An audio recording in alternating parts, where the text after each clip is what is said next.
G'day, here's a little parcel of offcuts, bits and pieces of mostly Boulder Opal from central Queensland.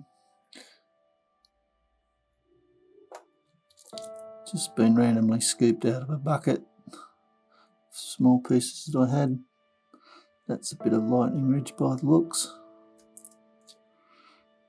Same with that piece.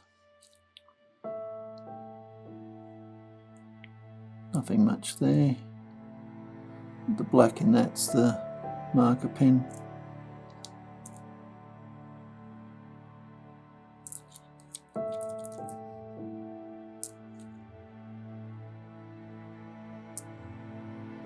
And the marker pens come into play there.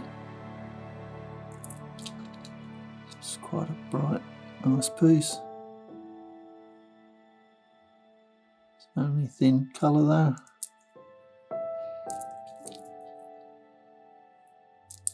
Rest of these pieces.